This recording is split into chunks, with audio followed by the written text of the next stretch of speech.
Welcome back, viewers. You are still tuned into Prime Live, and we are so excited because our next guest is joining us live from the USA.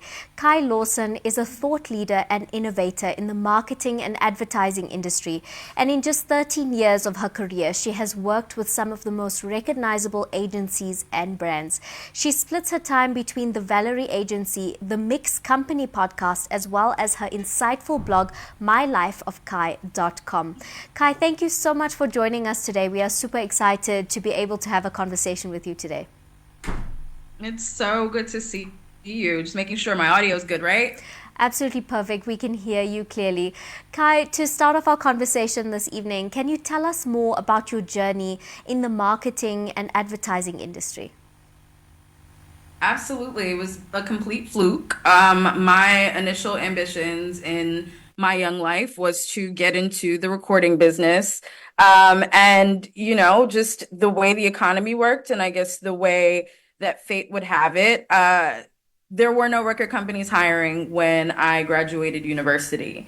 And it was at that same time that I was actually picked up by one of the oldest advertising agencies in the world at the time called Wonderman. They've since coupled with a couple other agencies recently.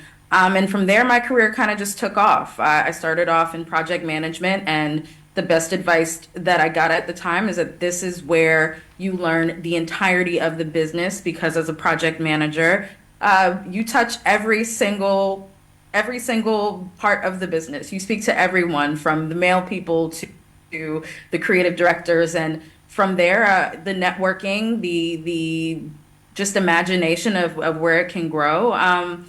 And my career kind of just took off from there, just creating a podcast, starting to blog, sharing about my own experiences with my colleagues. That kind of just rolled into some consulting. And then taking a step back to look at the industry and to look at my role in the industry and how things were changing, but even more honestly, how things weren't changing. And I am a proud, rebellious woman. And so very many times in my career, I've taken it upon myself to just say, you know what, maybe I can do things differently. And thanks to God that has actually worked out for me in a couple of instances. So here I am today as an entrepreneur, still in the industry and continuing to just grow things forward. I mean, it reminds me of a quote that I absolutely love, is that well-behaved women really make history. And, I love that you've shared, the success of your journey with us. And I really commend you, on the incredible efforts that you have made to get to where you are now. And I know a lot of our viewers at home are really inspired by your journey and your success in a field you didn't think you would end up in, but are incredibly successful in as well. Now, you have over 13 years of experience in this very industry. How have you seen the landscape evolve, during this time, especially regarding diversity and inclusion? I know that diversity and inclusion is something that you are incredibly passionate about. Absolutely, absolutely. I think over the years, I've seen the industry kind of go from, I started working on print ads for banks, and who even looks at print ads anymore, I saw the industry when they were starting to argue actually about whether physical advertising and digital advertising was the way of the future. I remember a point in the industry when no one had social media experience. It was just the fun thing that you did as a youth and in college and university and with your friends. And now that is one of the top ways of global marketing all over the world. I've also seen things change in terms of gender, and how we speak about gender in the industry. When I started, it was not out of the ordinary for women to hide that they were pregnant, or for women to hide the fact that they aspired to motherhood and careership. These days, those are very powerful conversations that we have very loudly and in public and amongst, our peers of other genders. We even talk about multiple genders now, and that's definitely something that I've seen evolve.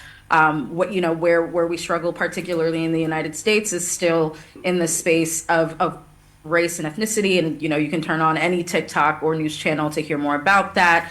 And so there's definitely a ways to go in both areas, but I've seen the change. I've seen that there's more passion. And I would even say, even for my own experience, thanks to technology and just the globalization of being able to connect with people from the United States. I'm in New Orleans, Louisiana right now for a conference talking to you in South Africa. And, that has given a lot of us platforms in spaces where decades ago that would not have been possible. And so, I've seen things change quickly. It's never quickly enough for me as a very ill-behaved woman, but I appreciate how things have moved forward.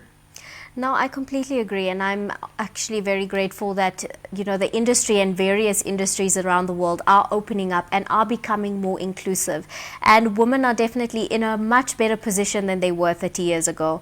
And I completely agree with you. It's amazing the globalization and what it has brought to the world, that we can be sitting on completely different continents and be having a conversation, and that our viewers here in South Africa have access to your insights as well as your expertise, where this wouldn't have been possible before. Now, I also want to talk about your platforms. Your mixed company podcast, mylifeofkai.com, have garnered a significant following. What inspired you to start these initiatives, and what impact have they had on your career and in the industry at large? Absolutely. I think I started them candidly because I needed a silent way to express myself and keep my job to pay bills. My experience as, at the time as a young millennial. I know globally we are starting to become elders now, but at the time I had a lot to say about an industry I was just learning. I had a lot to say about a life I was just starting to live, as a woman out on my own in New York City. And there were not very many spaces where I could share my experiences and hear advice that was more in line with that experience. And so, I'm a big hip hop fan, so shout out to Wu-Tang Clan. And, I clicked up with some really dope people over the time, and we started Mixed Company Podcast, and it was some peers of mine. Shout out to Simeon Coker, that is my podcast partner, and Karina Schultz, that was our original partner, just talking about our experiences. And what we found in that is that other people were experiencing the same things that made us think, are we crazy? Did I do something? Am I not doing it right? And that following actually brought community. And I would say that community started to shift our careers, because when you build communities and people start to hear you and they hear themselves, or they see a world that they want to build better, they loop you into their circles. And that took off for each of us in terms of growing influencership, growing in our careers, being able to buy homes. Many millennials in New York are talking about how that was impossible for a long time. And so I would say the podcast, that is exactly what it did. It opened us up to a network of people who cared and wanted to see us grow. And then with mylifeofkai.com, that was me just kind of being funny. Like, I want to talk about the things that I want to talk about the way I want to speak about them. And again, when you do that, you find community. People will find you. So you don't always have to go out and search for it. And that has just brought credibility to my candor. People know what they get because I've written it down, happy times, sad times. It is just the most true and honest expression of who I am.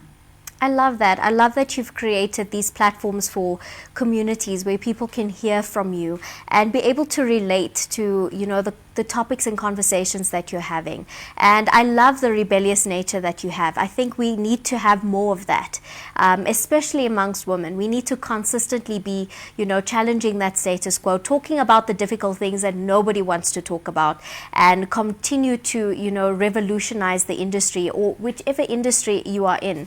And I think a lot of our viewers at home can take, so much of inspiration from your journey and from everything that you stand for, being rebellious, not being afraid to, step out and talk about various topics and create these platforms. And if these platforms are not there for your group or your community, be inspired to actually create those platforms for your community if they don't exist.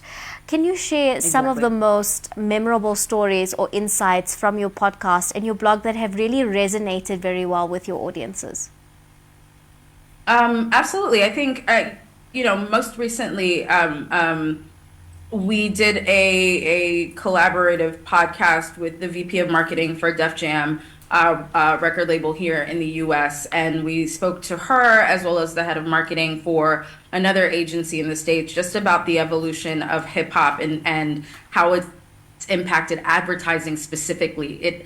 Hip hop has become a driving force, much like other areas of music globally that have now been incorporated into the field to bring more people together, to make brands and products popular. But at the same time, it hasn't necessarily received, at least I believe, the due and respect that it deserves. And so being able to bring this conversation to our platform in partnership with the Advertising Club of New York at the time, with two of the most profound heads of marketing in our business on the advertising and on the hip hop side, was crucial. It served as an opportunity to really showcase how just important our culture is. Our culture is globally, our connected cultures are, but also what that means for a business that might be considered to be less diverse than other people would expect. I would also say back in 2016, it was our episode 6 that I think about often. And that was at this was pre-2020 in the United States. This was pre-conversations of George Floyd. We didn't even know who he was. But in 2016, there was a similar bubble of conversations about, unfortunately, police brutality in the United States. And our podcast at the time was one of the few platforms to actually talk about what that actually looked like for those of us in workplaces who have families in these places, who've had similar situations happen to them, but also have to come to the table in groups of people who you don't necessarily identify with, who don't know that going home might be dangerous for you, or it might be dangerous for a loved one. And that episode sparked a lot of conversation, and I would say probably launched us as thought leaders in the industry to kind of bring the reality of what happens outside into the conversations happening within the workplace, and doing it in a way that was raw and also honest, and real at a time where that just didn't exist. And so those two opportunities for me have stuck with me very closely. That's incredibly powerful. I mean, using your platform to give power to people's voices. I mean, we are in 2024. However, police brutality in the United States is still very much rife and very much there. And people are still feeling very unsafe in the United States. And it is something that is a global issue and we should all be caring more about, because I mean, it's hard to imagine that in the globalized world that we live in, that something like this still exists. But you're giving power back to the people and giving power back to their stories and their narratives and telling their stories, and then also creating a much needed sense of awareness and information for the global world to be able to shed a spotlight on what is going on, and the daily struggles that people do experience. Just going home from work can be something that is incredibly dangerous for them to do. Now, in January of 2024, you also co-founded Valerie, which is a hybrid agency and a consultancy. What was the motivation behind starting Valerie, and what sets it apart from other agencies that are in the field? More rebellion, more rebellion. It has been an honor to partner with my co-founders to create this agency, and also name it after a Black woman in the United States who was one of the very first chief creative officers in the business. We founded Valerie to do it differently. Many promises were made in the States back in 2020 from the advertising industry about reasons or how they were going to just do better in terms of diversity, equity, and inclusion, but also building better creative and quality output. And candidly, we just hadn't seen those changes.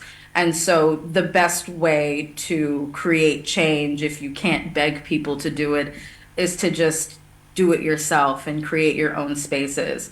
And with that, with Valerie, one of our first opportunities to kind of flex our muscles and show our capabilities was to partner in South Africa for the inaugural Afro Games project that happened this past June, in which we oversaw the creative output. We oversaw sorry, I'm completely blanking because I'm just so excited to talk about it. But we oversaw partnerships, we oversaw operations, and building something from the ground up with a globalized team based in New York, Washington, D.C., Cape Town, as well as Johannesburg, and pulling this together really in a matter of months. And so our goal is to be globalized just as we are. Our goal is to create work that is real and for not just for ourselves, but genuinely for people and inspires people to move. And we've been able to do that with a number of clients on that are stateside, and as well as being able to produce our first experiential opportunity here, or there rather, in Johannesburg.